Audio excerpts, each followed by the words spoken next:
Baldivis. You might just think of it as another suburb, fast growing, full of new houses. But look a little closer. There are stories in the trees, art hidden in plain sight, and trails that echo the footsteps of the people who came long before us. Today we're walking through my part of Baldivis, a place that's changing fast, but still whispers if you're willing to slow down and listen. Right now I'm walking through Rivergum's estate, one of the lovely spots in Baldivis. As I walk along the quiet path, I can hear the gentle trickle of the fountains nearby. It's such a peaceful sound, almost meditative. The air smells fresh this morning with a little hint of eucalyptus. As I walk toward Rivergum's park, I see the fountain spraying water into the lake. The sound just slows you right down.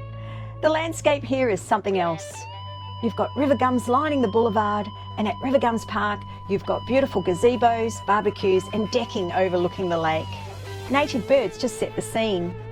We've just waved goodbye to a long hot summer, and the heat has eased off, and you can almost feel the shift in the air. Autumn is just gorgeous. There is, however, a little bit of the leftover dryness of the bush.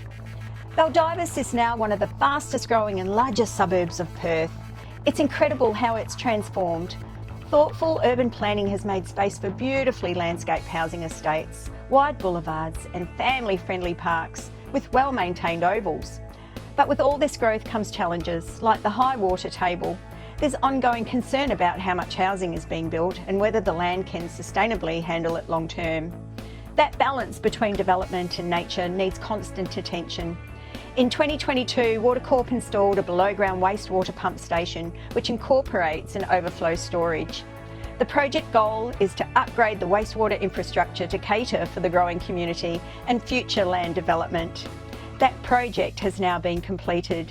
It's the classic challenge: how do you grow a community without losing the natural character that has made it special in the first place? Now, heading up through Truett Ridge, as I walk, I pass one of my favourite pieces, the metal gum leaf sculpture, standing quietly like a tribute to the land.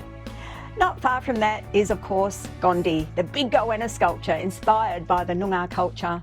I love that little nod to local heritage. He's bold and earthy, just like this area. Then I walk up and there's the dog sculpture near the dog park. Always brings me a smile. And of course there's the free public tennis court and lots of green space. You can tell this area was designed for families and people who like to get out and walk, just like me. Baldivis wasn't always like this. Long before it was settled, this land was cared for by the Whadjuk Noongar people. They moved with the seasons, living in harmony with the land and its wetlands. The Belia wetland system stretched down into this region, and it was a place rich with food, water and spiritual connection.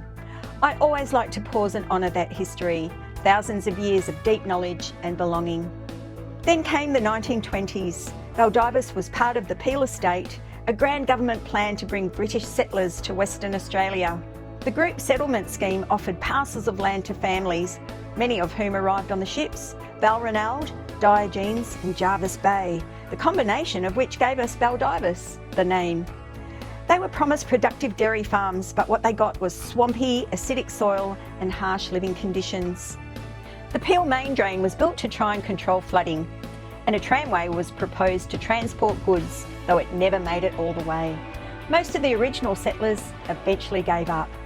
Out of 402 families, more than half left within a few years. The dream had drowned, literally, in the high water table and flooded paddocks. But a few stayed, and Baldivis slowly grew from a farmland into a small rural community. You can still spot road names like 50 Road or 68 Road, nods to the old group settlement numbers. In the mid-20th century, Baldivis remained mostly rural, a quiet area of paddocks and dirt roads. Kids attended the local Group 50 school and families lived simply. It wasn't until the late 1990s that urban developers started to look at Baldivis as the next big growth hub. With the extension of the Kwinana Freeway and the rise of housing demand in Perth, the area rapidly transformed. Fast forward to the 1990s and early 2000s and everything changed. Perth was expanding and Baldivis was rezoned for housing. It exploded, one estate after another: Settlers Hills, Rivergums, Highbury Park, Heritage Park, just to name a few, turned this once quiet patch of land into a thriving suburb. Today, Baldivis is home to over 38,000 people, a multicultural mix of families and a proud community. But little traces of the bush does remain, and you can see it in places like the Baldivis Children's Forest, where local kids help replant native trees, learn about the land and stay connected to nature. It's education and environmental care all wrapped into one.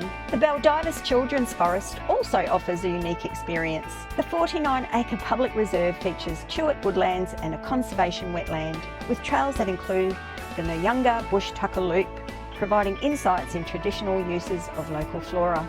As I walk up the hill through to Highbury Park and look back down amongst the rooftops, there are still parks, patches of bush, and again, those gorgeous trees.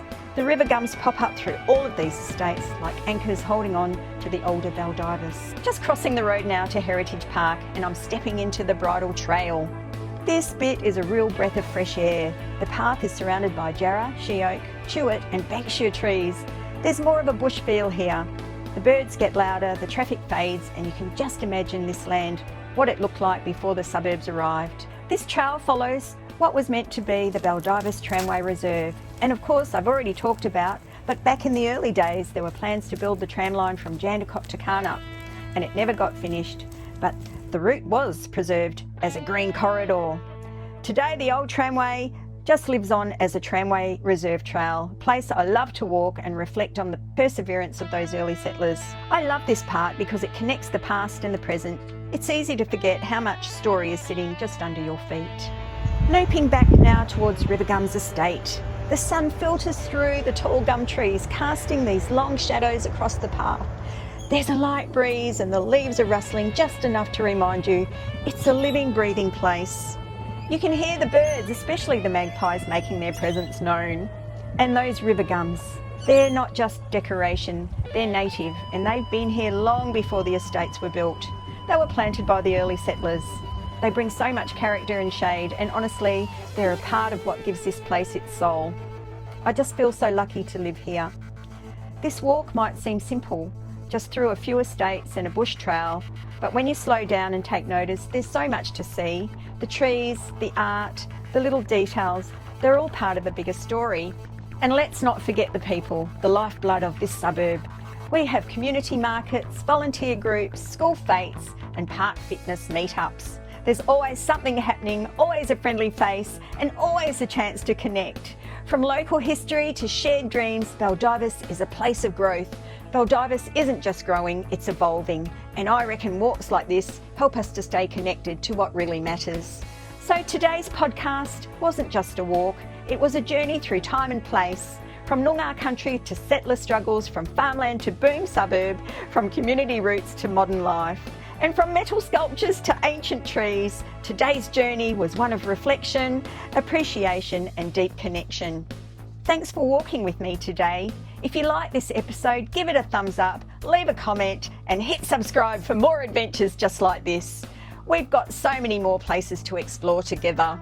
My name's Marita and I'll catch you next time.